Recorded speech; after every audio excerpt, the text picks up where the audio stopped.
Ответь себе на вопрос. Ты альфа-самец или мистер хороший парень? Это видео может ранить твои чувства, но оно может очень помочь тебе в будущем. Правда в том, что многие мужчины попадают в категорию хороших парней, даже не осознавая этого. Возможно, ты или кто-то, кого ты знаешь, всегда строит из себя хорошего парня. Если ты хороший парень, это не твоя вина, потому что ты вырос без отца, системы образования, преобладание женщин, волна крайнего феминизма или, может быть, сумма всего вышеперечисленного повлияла на это. Что бы ни превратило тебя в хорошего парня, не имеет значения. Твоя ответственность смотреть вперед и избавиться от этого синдрома. Прежде чем начнешь задаваться вопросом, что плохого в том, чтобы быть хорошим парнем, я хочу, чтобы ты знал, что есть большая разница между тем, чтобы быть хорошим парнем и быть мистером хорошим парнем. Основное убеждение всех хороших парней состоит в том, что если они достаточно хороши для всех, мир даст им именно то, что они хотят. Это иллюзия.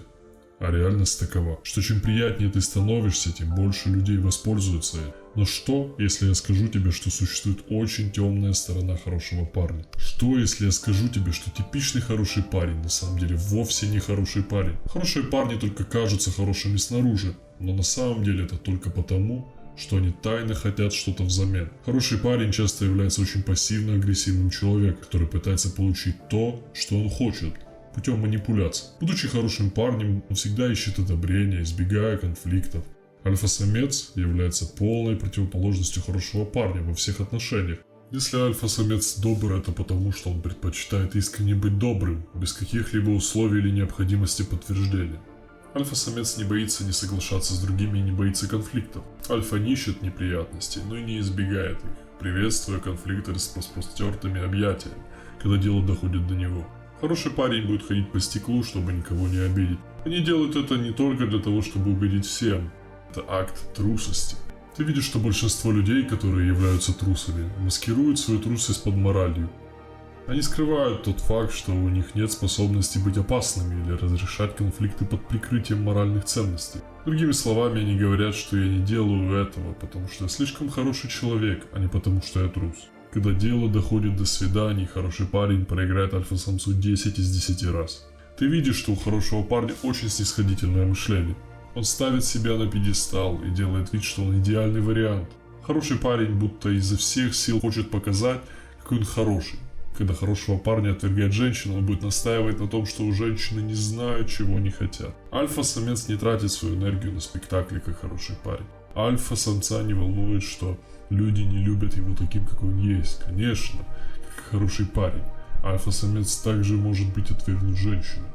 Большая разница в том, что альфа-самец меткий стрелок, и он не отрицает реальность и не притворяется друзьям. Если альфа-самец получает отказ, он знает, что в море больше рыбы, и он будет продолжать двигаться вперед. Хороший парень часто тратит годы своего времени, сидя во френдзоне. Хороший парень не может никогда не признать, что его когда-либо отвергали. Хороший парень действительно финиширует последним из-за их ошибочного мышления и поведения. Чтобы исправить это, ты должен сначала признать, что есть проблема. Это первый шаг.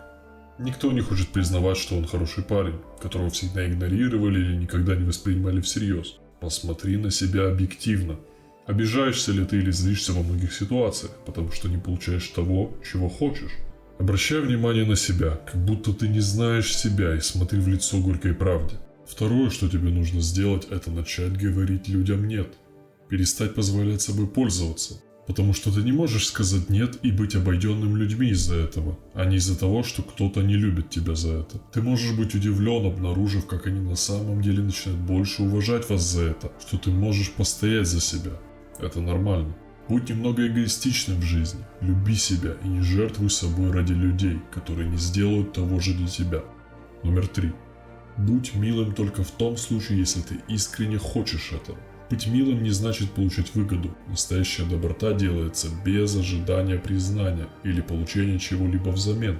Ты делаешь это по доброте собственного сердца, потому что хочешь увидеть, как жизнь другого человека становится лучше.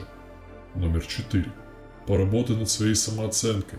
Возможно, ты не в хорошей физической форме, и тебе нужно начать ходить в спортзал. Между прочим, сильное тело, сильный дух, как говорится. И это правда. Честь и удачи.